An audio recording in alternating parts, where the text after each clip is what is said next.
Welcome to this week's episode of Choosing Us. Coming straight from the gym. If you're watching this video, gym status. Yes, gym clothes and all. That's how it worked out today. We're stacking stuff in as much as we can.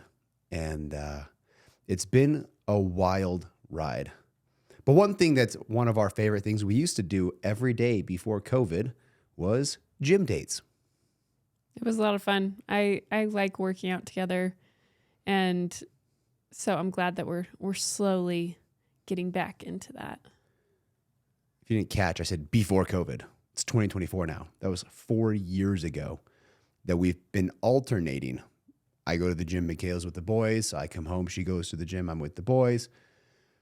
So we're just making do and getting back and building new routines. A variety of reasons why we chose to not go together. It was easier at the time. And we've made it a priority to go together and work together, sweat together, build together. For instance, today, and it's not always going to be a fantastic workout for both parties. That's just how it is. We're on different levels, different planes. And so, for instance, today, Michaela said, I want to work on my mind to muscle connection for my hamstrings. Cool. We did movements catered to her to build this mind to muscle connection. And I worked out and did my own things alongside as we were helping Michaela move forward. Then after she left, I went and did deadlifts. And because it's my deadlift day. But that's so analogous to life. You're helping your partner grow. And sometimes in helping your partner grow, you may stagnate for a moment in time. Sometimes you're both growing at the same time. You're helping each other. Sometimes it's a little more focus on one versus the other. It doesn't mean you can't go do your deadlifts afterwards. How often do you go to the gym and say, I didn't get a good workout in because I was with a friend, with my wife, with my partner, whatever. You could have gone a little earlier and stayed a little later. You could have drove separate. There's a lot of things you could have done to make sure you got a good workout in. And guess what? I still got a good workout in. Yeah, we've had days that only one of us gets to go, and then the other person gets to work out at home or figure out another way. And it's not making excuses. It's you figure out how to make it work. It's always a game of overcoming the challenge. Yep. But at the end of the day, your partner is going to have their own goals. If I go to the gym and Michaela can't go that day, it's on her to work out at home. It's not on me. I can't do that for her. That's one of the reasons why fitness is such an attractor. It's such a turn on, not just intimately and sexually, but just peer to peer, business to business. When somebody is fit, that tells something about them. You can't buy it. Somebody can't do it for you. When it comes to your health and your fitness, only you can take those steps. And you must accept them where they are. You must meet them where they are. If I told Michaela, we're going to do deadlifts and we're going to do this and we're going to do that, and here's the weight we're going to do it at. Well, I'm probably going to cause injury. But you need to meet your partner where they're at and help them along their journey. Yeah. And I think we a lot of times try and get our partner to do what we want them to do or what we think is best instead of allowing them the opportunity to be who they are, but at the same time to encourage them to be the best that they can be. But what happens when they don't want to do that? You have to accept them where they're at. And helping them along that path is so imperative for growth. I had a really cool conversation with a really close friend. And for a point in time with he and his wife in their life, they went polar opposites in religion. But they still supported each other. I've actually had that same conversation now 3 times on different sides of the aisle. and still being there for each other, still loving each other, still growing together. Michaela and I have been polar opposite sides of the aisle with fitness. We've been polar opposite sides of the aisle with business. We've been polar opposites on many occasions on many things. But I support her in her goals and she supports me in my goals. And then different points in time in our journey, we're in alignment in those. We're in alignment in those in fitness. We're in alignment with those with business. And in personal development, I actually just started going to a men's group for the first time in my life, 35 years old. I've never gone to a men's group, and I'm now at a men's group, and it's such a cool experience. Michaela's been going to women's groups now for a couple of years. Yeah, 2 years. She's way ahead of me on that capacity. She started down that road and going to these women's support groups and women growth, these growth groups and these growth retreats and all these things. I've gone to educational events, trainings, but it's classroom style. I'm sitting at a desk for days. I've never gone on a retreat where I go do breath work and hiking together and just personal growth with peers. And so I'm kind of trailing Michaela in that category. And it's super cool. I probably would have never considered it, but I see how much it affects Michaela and the growth that she has. And for the first time in my life, she kind of pointed this out the other day. Keep in mind, she's the one that kind of started this. I've always been the one my whole life. I'm working 8, 10, 12 hours. I don't have a lot of what I would call friends, a lot of associates, a lot of people I talk to on the daily basis, but I don't have people generally that I hang out with. My life was pretty much fitness, work, family, bed, the end. And Michaela, years ago, 2 years ago, I guess, has made an emphasis on having friends, people that she goes to hang out with. And she pointed out last week that how cool it was that I'm going to hang out with a friend and I'm going to these men's groups. And I, for the first time in my life, can actually say I have friends that I hang out with. In my adult life, that is. I mean, in high school and stuff, I hang out with friends. And early 20s, when I was a bachelor, I'd go sit with my buddies because I had literally nothing else to do. That was my family. But for the first time, she's leading the way in that capacity and teaching me how to be a friend because she's far better than that. In that, the law of relationships on friends capacity. But you need to meet people where they are. You can't change them. What? Yep. I feel like that's hard in relationships.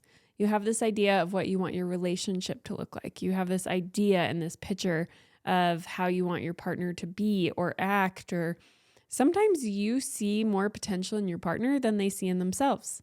Usually. That usually happens. But you can't force that upon them.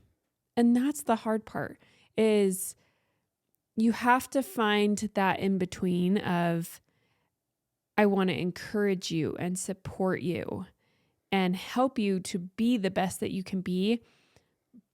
But then you have a line there of maybe they're not ready.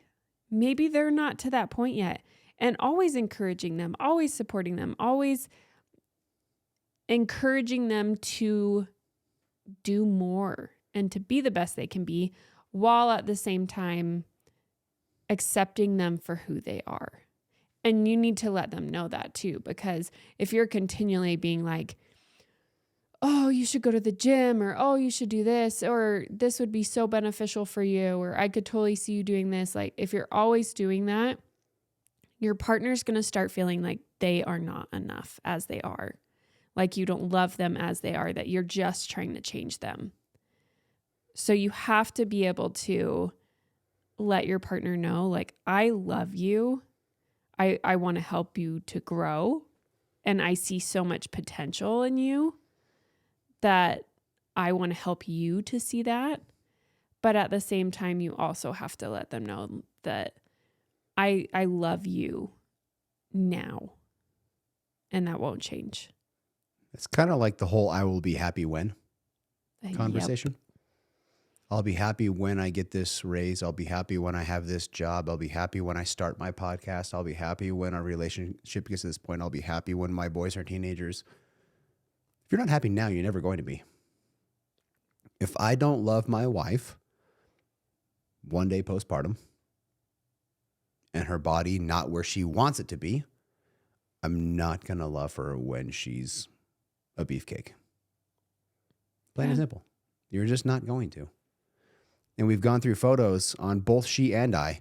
And our first son, I got thicker. I joined Michaela in the weight gains because I ate with Michaela and I did things with Michaela. I didn't stick to my normal plan. I had no clue. I didn't pay attention until one day she's like, "You're kind of getting fat." I was like, "Huh? What?" So I took a photo of myself and compared. I was like, "Yeah, holy crap, you're right." And I don't really weigh myself almost ever. And at that point in time, I weighed more than I'd ever had in my life. Lost muscle mass, gained body fat. And she kind of just put me in a little bit of a check because she knows where I want to be. She knows my goals and she knows my potential. She's like, "Dude, you kind of got a little soft. Get to work." But she wasn't doing that because she wasn't attracted to me. She was doing that because she's attracted to who I am when I'm at my best. And I was not at my best. Therefore, yeah, the attraction went down a little bit. It's not bad to say I'm not as attracted to you right now. I don't know why that has such a stigma. Like, yeah, you've gone a little soft physically, emotionally, mentally, spiritually, whatever it is. You're not operating at your best. Let's talk about this for a second. There's a lot of people who don't like this side of it, the fitness side. And for those who know us, they know that we are both into fitness. Hasn't always been that way for me. I wasn't like that before we had kids, and I never went to the gym before we had been married for a few years, and it was very unfamiliar for me. Now, we have lots of friends, and some of them work out every single day and are huge into fitness. Some of them are not. Some of them don't work out at all. Some of them don't take care of themselves at all. Think about fitness in correlation to your relationship.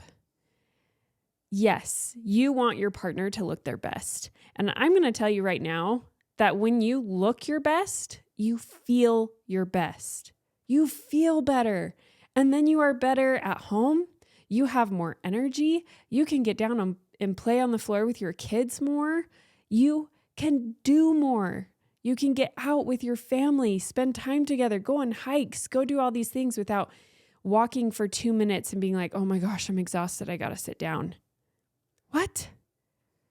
Like, obesity is an issue right now. This Huge. is a total tangent, but it is so important. And people get so sensitive about this topic.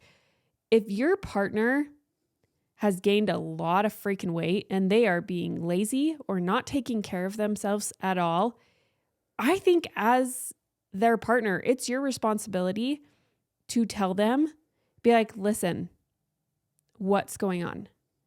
Let's work on this.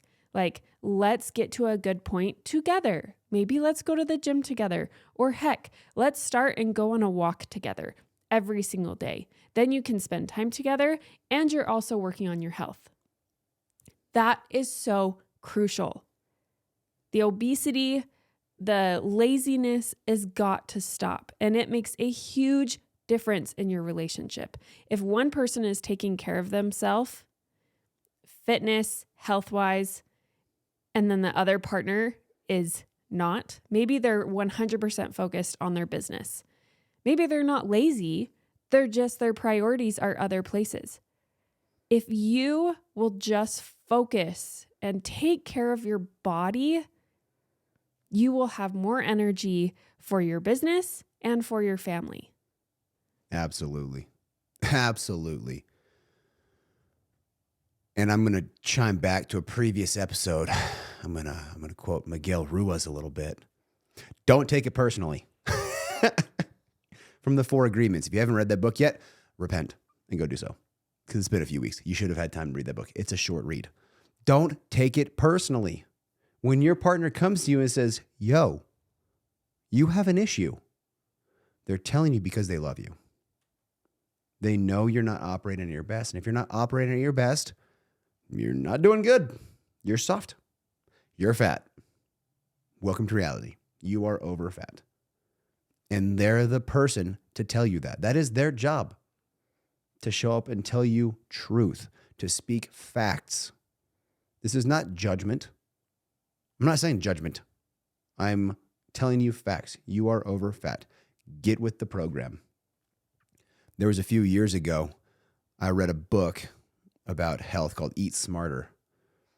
And he drilled in the importance of your macro and your micronutrients. I was not taking micro, so vitamins, daily supplements. I was not doing that at that point in time. I felt that it was expensive and I'll eat those foods. Well, my blood work clearly said that was not true. So I went and got all the supplements according to my blood work, and we got Michaela all the supplements according to her blood work. And we went down that path. And my original focus was first God, first family, first fitness. If I had to go in any particular order, it would be that order, but they were all number one. At that point in time, I changed it. First God, first family, first fitness. But if I had to choose one, it's fitness. Because if I am not fit, if I'm not strong, because let's be honest, working out in the gym builds way more than physical resiliency. Emotional, mental, spiritual fortitude. It builds all that. If I cannot show up for my God and my family optimally, then I have a problem. And to show up optimally is with fitness. You can't change your spouse for who they are. You can encourage them to go a route by your actions. I never once told Michaela, you need to go to the gym, and me not be there too. Not once. I never woke up one morning and said, you should probably go to the gym today. You could really use it. And me stay in bed. That's never happened, and it never will happen. It was are you coming to the gym with me today? And for the first 4 years of our marriage, the answer was no. That did not mean I loved her any less. But that meant that I kept softly, gently, gingerly encouraging. If you want your spouse to go a particular direction, not because you want it, but you know it'd be best for them. That's the difference. I don't want Michaela to be fit because I think she's hotter that way. I think she's hot now. Is she hotter when she's fitter? Of course. Welcome to humanity. You're more attractive when you're fit because you perform optimally. I want her fitter because she will perform better. She will feel better. She will do better as her ultimate purpose, which is raising our boys. I'm encouraging her for her benefit, not mine. And that goes with so many people right now who struggle with anxiety and depression. How much does that affect your relationship and your family when you are depressed or have a ton of anxiety? Guess what? If you went and worked out at the gym, if you went for a walk, you don't even have to go to the gym. Just go for a walk. It would go away. And that one's actually a scientific fact. You cannot reside in anxieties, focus on the future, depressions, focus on the past. You cannot reside in the future or the past if you've got weight on you and you're counting it. Because your brain's a stage. You can only do one thing at a time. It can task switch really freaking fast. But we're in an active state where focus is required. You have to be in the moment. And it is in the moment you find happiness. Yep. There's no happiness in the past because it doesn't exist. There's no happiness in the future because it doesn't exist. The only thing that exists is now. This moment, this exact moment. 2 seconds ago, rewind it, you can listen to it, it's gone. Forever. It doesn't exist anymore. It shapes you. It's a memory. And as we've already touched before, your brain is a really good thing at filtering stuff. Yep. Your perception on what is reality is how much you interpret correctly. So there's a fine line there, and we'll finish off with this, that yes, you can't change your partner, but you can support your partner. always letting them know that you love them, that you see them, that you're there for them now in this moment, but also saying, I see so much potential for you. I want to help you get there. And maybe asking them, what does that look like? What does it look like for me to help you get there? Because sometimes I will have an idea and be like, this is how I can support you in reaching your goals. But what you actually need is something entirely different. So being able to have that communication, talk, and say, I think this will benefit you so much and I want to support you in this, but from your point of view, how best can I support you? How best can I help you to get there? Because your answer can be completely different than mine. And if you say I'm good, you're a liar. How can I help you? I'm good. Or I'm fine. I'm fine. You're a freaking liar. Yep. Everybody can improve. And if you honestly can't think of something, that means you haven't pondered on it. You've just been flowing like a leaf in the freaking wind. If somebody asks how they can help you, if you don't know the answer, then say, I don't know at this moment. Let me think about it and I will let you know. Instead of saying, oh, I'm good. Because we all need to be better at receiving. I feel like people do a better job at serving and giving, especially to their partner. But how often are you receiving and asking for help? If you're trying to reach a goal, if you're working on something and you're just struggling with it, talk to your partner about it and say, listen, I'm struggling with this. I need help. Can you help me in XYZ? Help me this way. You have to be willing to ask for help, especially from your partner. Absolutely. We will stop there. But share this with your friends, your family, your partner. Be on the same page. Have communication. Work together on improving and becoming better. And you can love your partner and still want them to grow. Definitely. I like that. Like this thing, subscribe to it, download it for future listenings. Until next week. Oh yeah, you can find me, Mr. Brad Draper, on all platforms. And you'll find me at Draper Choosing Us. We love you guys. Bye.